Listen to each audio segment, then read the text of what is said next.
नमस्ते दादाश्री जी। मेरा एक प्रश्न है। यू टॉक अबाउट ट्रांसफॉर्मेशन, आप परिवर्तन की बात करते हैं, तब ये सवाल उठता है मेरे मन में कि what is enlightenment and what is transformation, यानी ये दोनों की बीच में डिफरेंस क्या है? जब देखिए थैंक यू। एनलाइटनमेंट एक अवस्था है, आध्यात्मिक अवस्था है और लोग अनुभव करते हैं इसे, पहले कर चुके हैं, अभी ये मुश्किल है अनुभव करना। ये अवस्था को आप जीवन मुक्त की अवस्था इस हिसाब से देख सकते हैं और ये फिज़िकल अवस्था है, बायोलॉजिकल अवस्था है। फिज़िकल इन अ सेंस कि जैसे मैं आपको देख सकता हूँ कि आप वहाँ बैठे हैं या ये माइक मेरे से इतने अंदर तक है। सो ये फिजिकल जो डिस्टेंस है, फिजिकल मुझ में और आप में जो डिस्टेंस है, वो एनलाइटनमेंट स्टेट में दिख जाता है आपके और आपके मन के बीच में और फिजिकल दिखता है। मैं भी समझा नहीं पाऊँगा, ये अनुभव है, जहाँ पर आप और वो आपका मन दोनों अलग स्तर पे हैं। फिर आप मन बनकर कुछ नहीं करते हो। मन, मन के विचार, मन की इच्छाएँ ऐसे बन के आप कुछ करते नहीं हो। आप सिर्फ़ साक्षी भाव की अवस्था में रहते हुए देखते हो।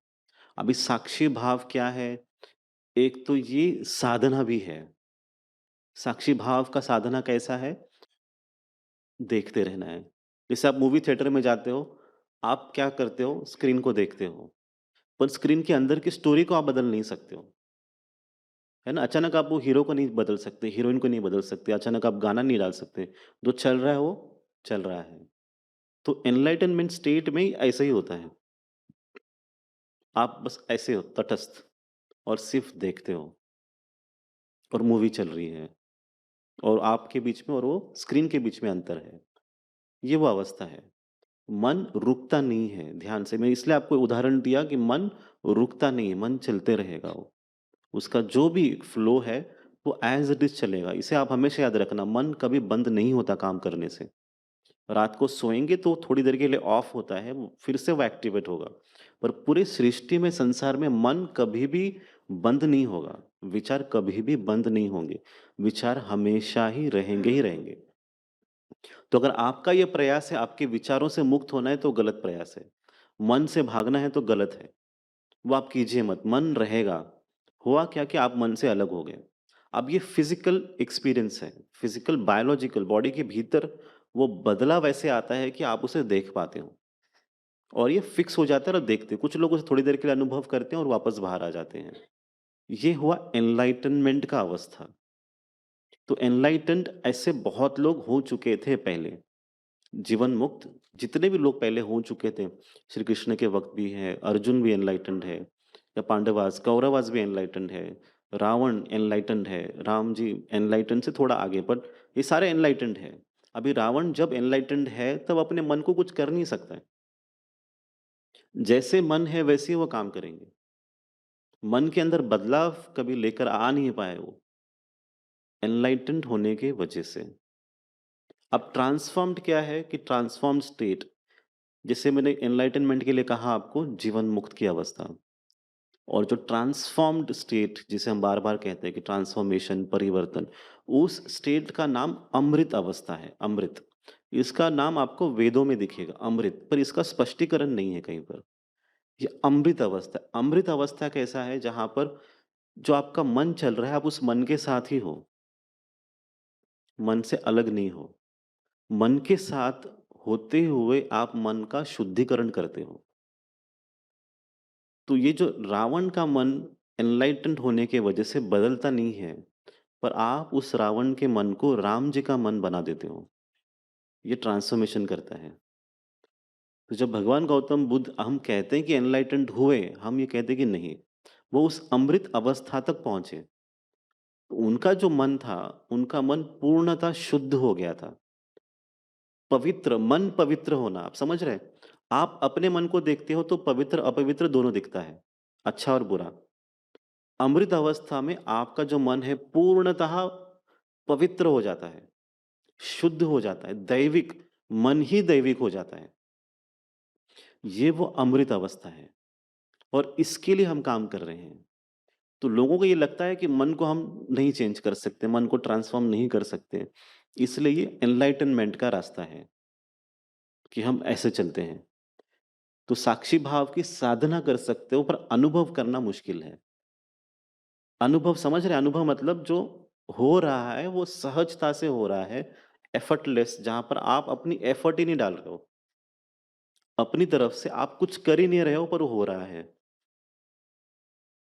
ऐसी वो अवस्था है। जैसे आप वहाँ से मुझे देख रहे हो, ये वो अवस्था है। आप एफर्ट नहीं डाल रहे हो कि मुझे दादाश्री जी को देखना है दूरी से। आपको पता है कि आप दूरी से देख रहे हो। अंतर है, मुझ में और आप में अंतर है। वैसे वो अवस्था है बहुत सहज, बहुत स्वाभाविक, नेचुरल कि आप बस बैठे हो। पर आप बदलाव नहीं ला सकते। एनलाइटेंड होगे अगर आज आप, तो सृष्टि में आप बदलाव ला ही नहीं सकते क्योंकि आपके अंदर वो भाव ही नहीं है बदलाव लाने का। आपको क्या करना है, मन से भाग के छुप जाना है। समझ रहे? साक्षी भाव क्या कर रहा है कि मन से त्रस्त है, इसलिए वो साक्षी भाव की अवस्था तक जा रहा है। हम ये कह रहे हैं कि मन से त्रस्त होने की ज़रूरत नहीं है। मन जो आपका आज शत्रु लग रहा है, मन को मित्र बनाओ। वो करने से ही ये पूर्ण सृष्टि में बदलाव आएगा। तो आज इस समय एनलाइटनमेंट सॉल्यूशन नहीं है। Enlightenment is not the solution to solve current problem. There is only through transformation. सिर्फ परिवर्तन के द्वारा, सिर्फ अमृत अवस्था में जाने के बाद ही आप इस सृष्टि को बदल सकते हो। तो यही मार्ग है, इसी के लिए हम सब बैठे हैं। Let that mind get transformed. और वो कैसे ट्रांसफॉर्म होता है? आपको आपके ईश्वर से जुड़ने के बाद।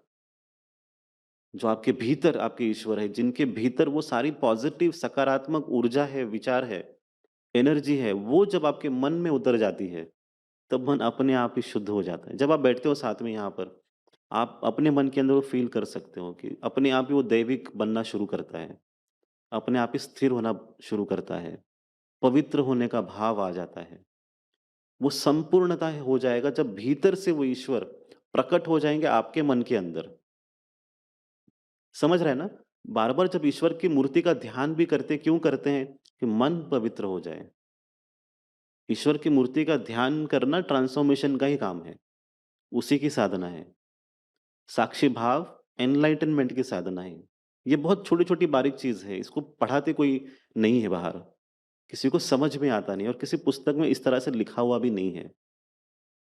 जब आपके पास कोई रियलाइज़्ड मास्टर है, कोई उच्च कोटि के साधक हैं या सच में उस अवस्था में बैठे हुए गुरु हैं, तो वो आपको हाथ पकड़ के सिखा सकते हैं। पर अगर वो सिर्फ़ पढ़-पढ़ के बताएँगे तो वो खुद अटके हुए हैं। जब तक आपकी आध्यात्मिक अवस्था, आध्यात्मिक ज्ञान सिर्फ़ एक पुस्तक पर आधारित है, तब तक आप सत्य का अनुभव ही नहीं कर सकते। आपका अनुभव आपके ऊपर आधारित हो। आपका जो अंदर आंतरिक जगत है, उसके ऊपर आपका आध्यात्मिक अनुभव आधारित हो, तब वो वाक़ई में सत्य है और हम इसी दिशा के साथ चलते हैं। हम गोल-मोल की बात नहीं करते, हम सीधा बात करते हैं, आपको पता ही है। सीधा जो अंदर है, वहाँ तक पहुँचो। कर्म भोग से भागना नहीं है, कहीं पर कुछ जाने की ज़रूरत नहीं। जो भोग है आपके पास, मैं आज भी कह रहा हूँ, वो आएगा ही आएगा। आप छूटेंगे यहाँ से, भागेंगे, 1 साल, 2 साल, वो फिर से आएगा। वो पहुँचेगा ही पहुँचेगा। बड़े-बड़े महायोगियों के साथ ये हुआ है। मैं योगी नहीं कह रहा हूँ, महायोगियों के साथ हुए हैं। बड़े-बड़े, बहुत बड़े-बड़े। ये भी अपने कर्म से विमुक्त नहीं हो पाए। फिर से आए, आपको हिसाब-किताब देना ही पड़ेगा। आप छूट ही नहीं सकते। ईश्वर के अवतार को भी करना ही पड़ता है। वो राम जी हो, कृष्ण हो, बुद्ध हो, सभी को। आप सबको आपके कर्म का हिसाब-किताब यहाँ देना ही पड़ेगा। ये सिस्टम है। यहाँ से भाग ही नहीं सकते हो। कुछ दिनों के लिए छुप सकते हो। 1 साल, 2 साल कुछ ट्रिक से आप अपने आप को छुपा सकते हो, पर वापस पकड़े जाओगे। जैसे एक सिस्टम है ना, जीपीएस मोबाइल होता है, जब तक मोबाइल है तो आपको पकड़े जाएँगे। वैसे आपके अंदर जीपीएस क्या है? आपका हार्ट बीट, है ना? दिल जो धड़कता है आपका, जहाँ-जहाँ जाएँगे आप, वहाँ-वहाँ आपके साथ कर्म चलेंगे, जिधर भी आप जाएँगे।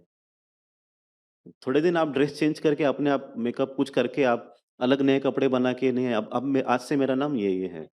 पर वापस कभी ना कभी पकड़े जाओगे क्योंकि दिल के जो भीतर हार्ट बीट है उसका नाम नहीं है। एक फ्रीक्वेंसी है, वाइब्रेशन है, उससे पकड़े जाते हैं। तो आप इस एक गुफ़ा के अंदर भी बैठ के छुप के रहेंगे, वहाँ पर भी पकड़े जाओगे। तो सरल क्या है फिर? जो चल रहा है उसको होने दो। भाग के आप अपनी तकलीफ बढ़ा रहे हो, क्योंकि भागने से आप थक जाओगे और थकोगे तो तकलीफ बढ़ेगी। उससे अच्छा भागो ही मत।